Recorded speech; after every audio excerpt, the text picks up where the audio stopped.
our greatest weakness can become our greatest strength. So, as we deal with the coronavirus and as we deal with the crisis that is upon us, we need to look at what our greatest weakness is. Let's first talk about the coronavirus.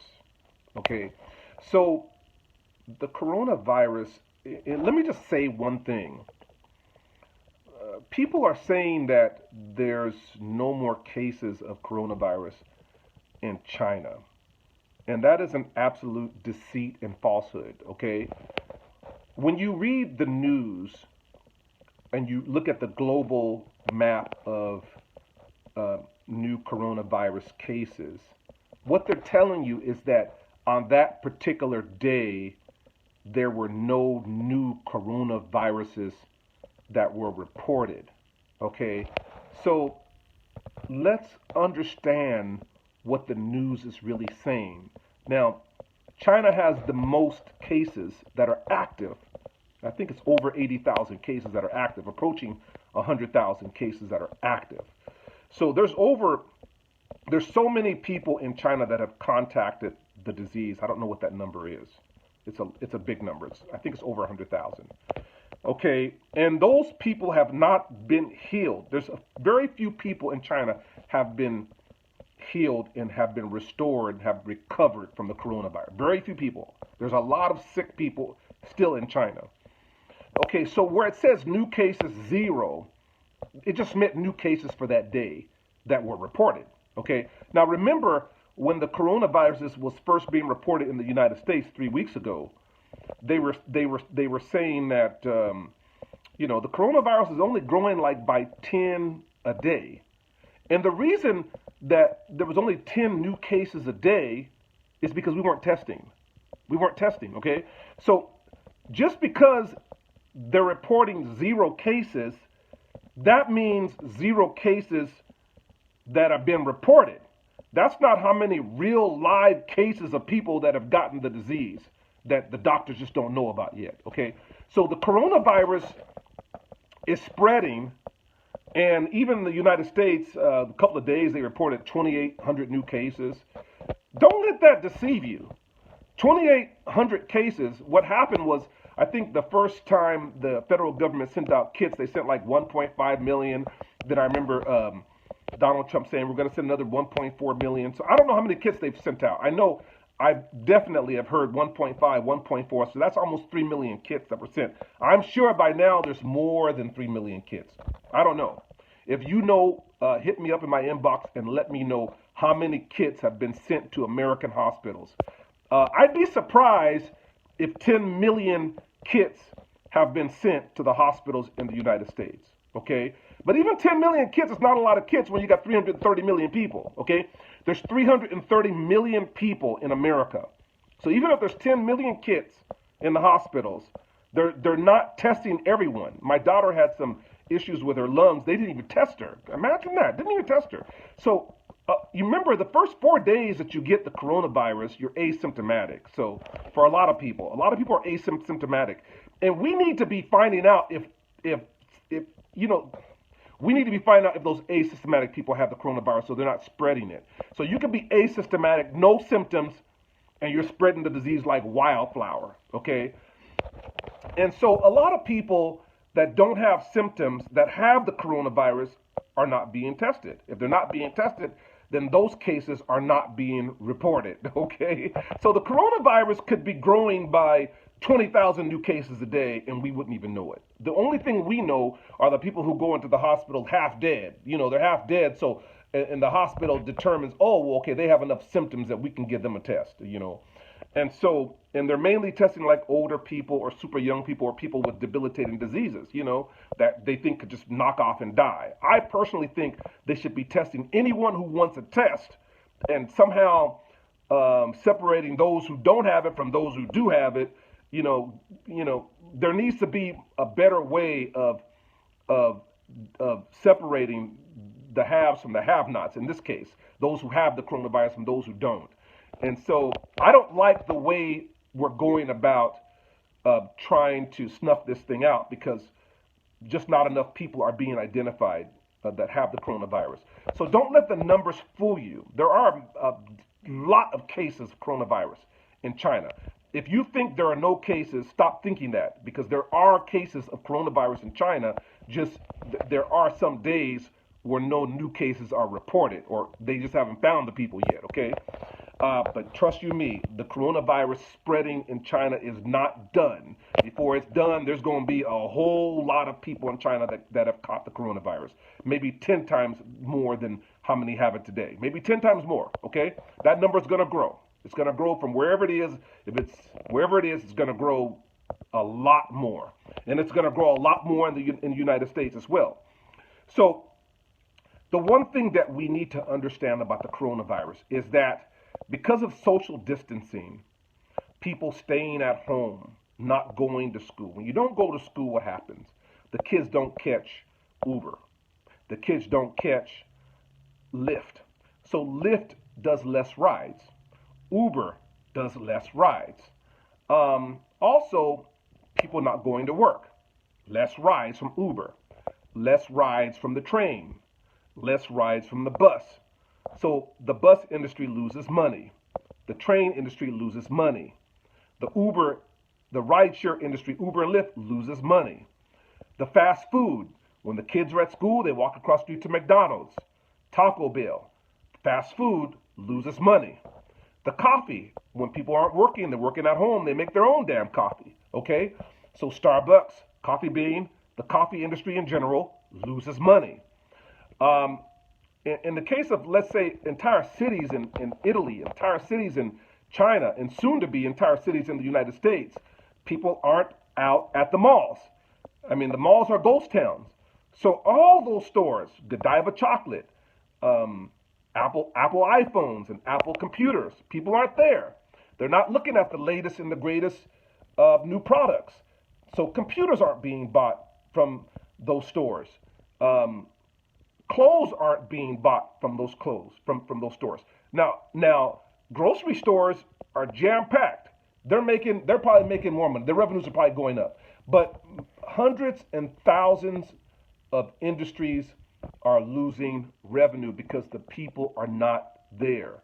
When you're going back and forth to work, you're catching the train, the bus, the car, fast food, you're buying clothes, you're working 60 hours a week, you're stressed out, so you're going shopping, you're buying cell phones, you're buying computers, you're buying trips.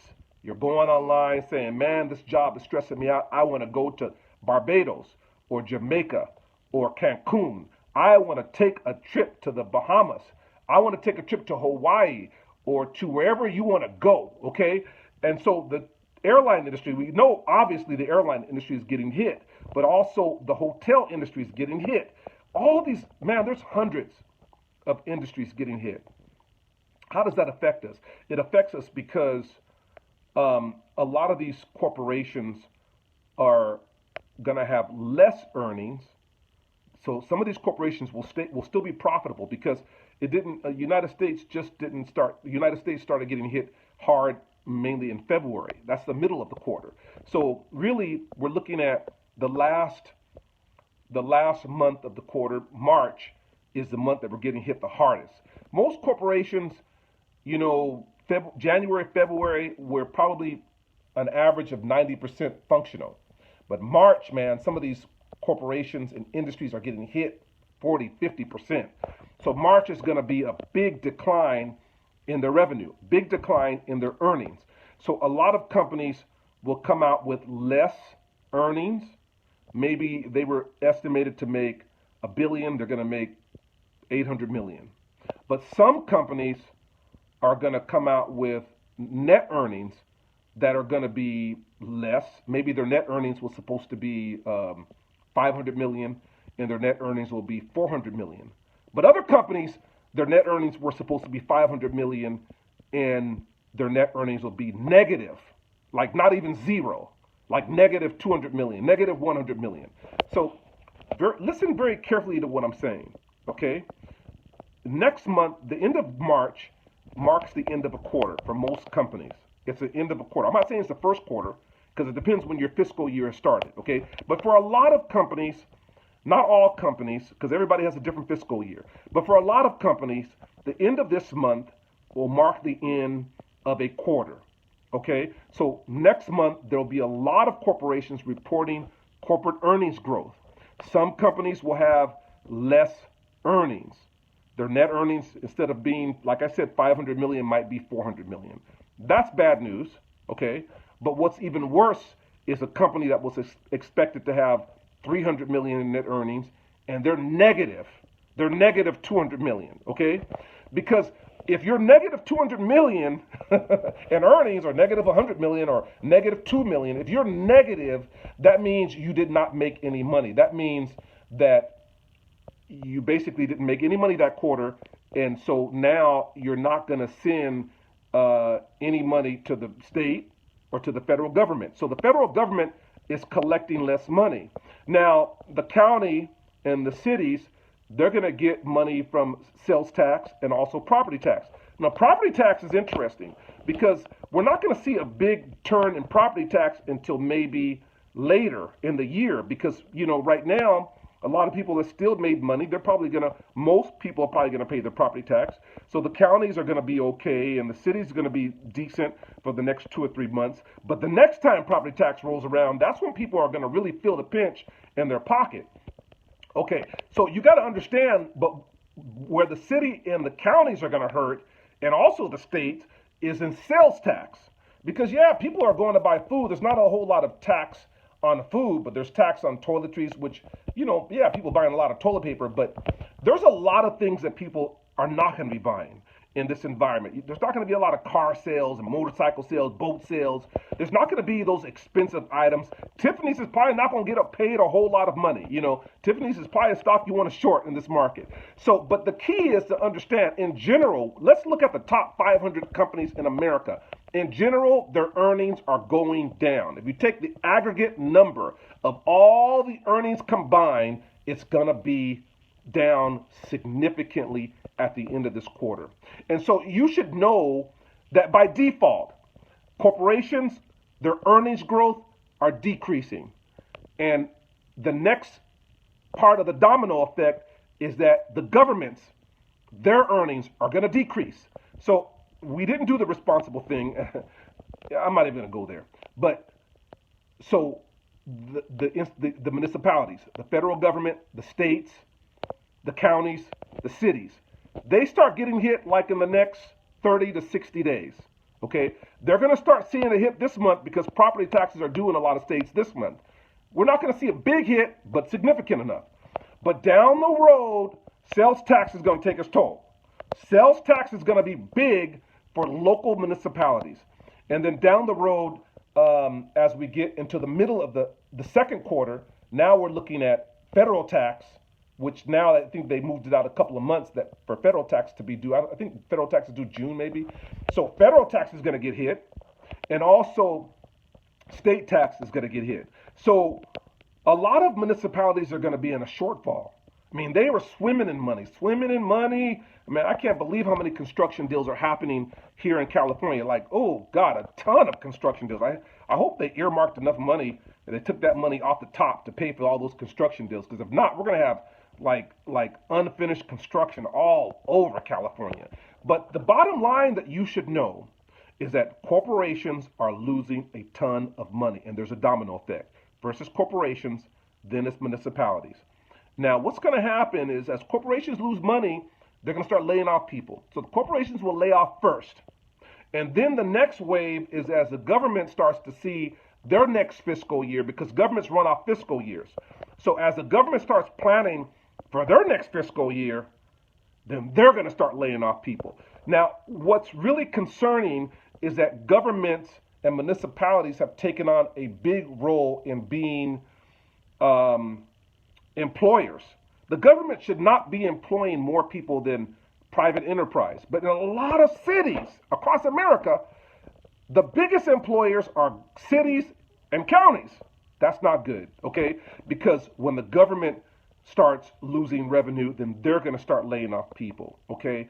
So now you have unemployment that has gone from one extreme, lowest unemployment in decades, and probably in the history of America, to now we could see unemployment start to rise and rise and rise and rise. So you have lots of unemployment, and the more unemployment, the more demand there is on the government, because now you got unemployment insurance, and you have more food stamps, and you have more home aid. You got more demand from people. They got no jobs. Okay. So the thing is that I want to talk about, because my time is almost over, is how do we prepare for this? How do we prepare for the economic devastation that could happen? Now, we know that the government has a package, a stimulus package. Should we really depend on that? I don't know.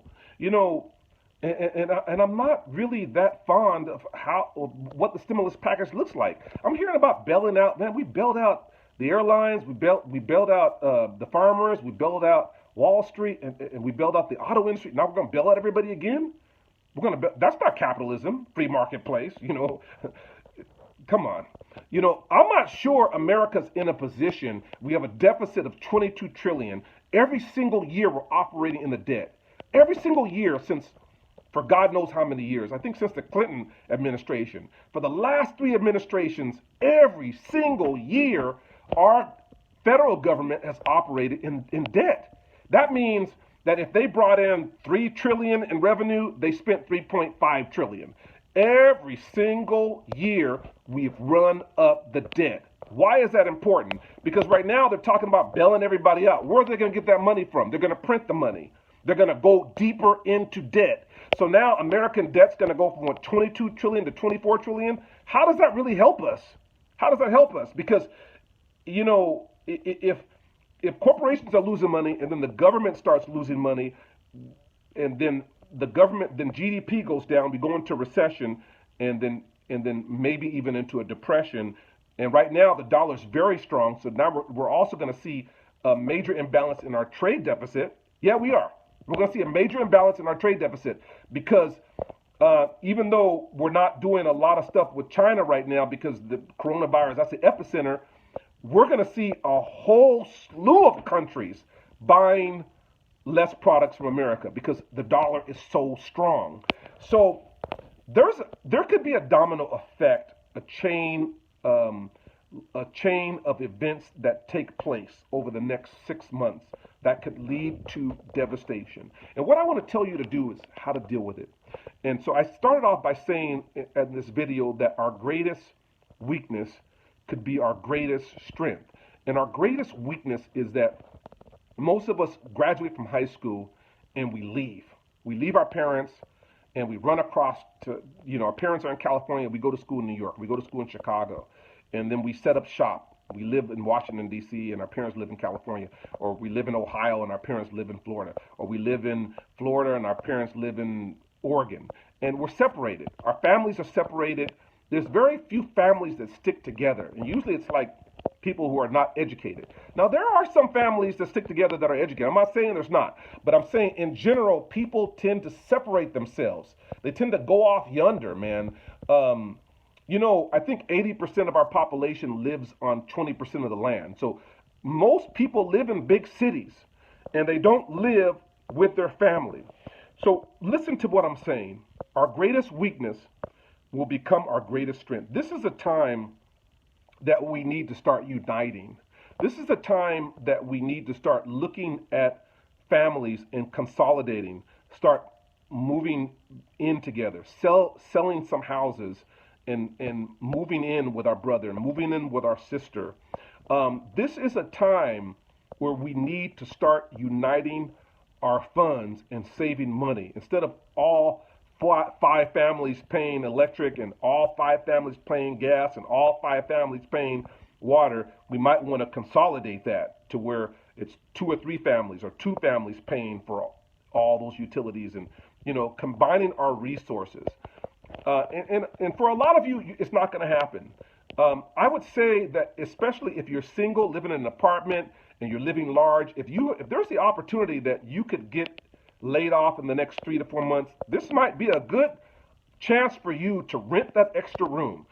Don't live too high on the hog right now. Our power is going to come from uniting and leveraging off of other people. We need to form power sources of of groups. We're too isolated. Yeah, I do believe in social distancing, but only to a certain degree. Not to the degree where you have a 3-bedroom apartment by yourself. Yeah, you're making 20,000 a month, but that 20,000 a month could be gone, and you could end up being homeless in the next 3 or 4 months. Rent those rooms out, man. Find a couple of your colleagues that are also lawyers or doctors or engineers, and start to talk to people about coming together and uniting resources. Our greatest strength right now is the power of unity. Our greatest strength right now is the power of families coming back together, friends coming together and leveraging off of each other. I want to encourage you right now. It's March, I don't know what the date is, March 23rd, 24th. It's March right now. The world's going to be different in 3 weeks. So by April 15th, we're going to be in a different world. We're going to be in a different America. By May the 7th, we're going to be in a different America. You need to start consolidating right now. You need to start uniting right now. You need to start downsizing right now. You need to start, and I'm not saying go pull all your money out of the bank, but start every week having so much cash on reserves. Maybe it's 1 week you have $500 cash, and next week you have $1,000 cash. By the 3rd week, you might want to have 1,500, 2,000 cash. I'm saying start increasing your cash reserves right now. When I say cash reserves, I'm not talking about cash reserves in the bank. I'm talking about cash reserves on you. You know, somewhere where you can access that cash, maybe on your physical body or something. Okay, so there's a lot of things we need to do as we prepare. You know, yeah, the emergency preparedness kit. You know,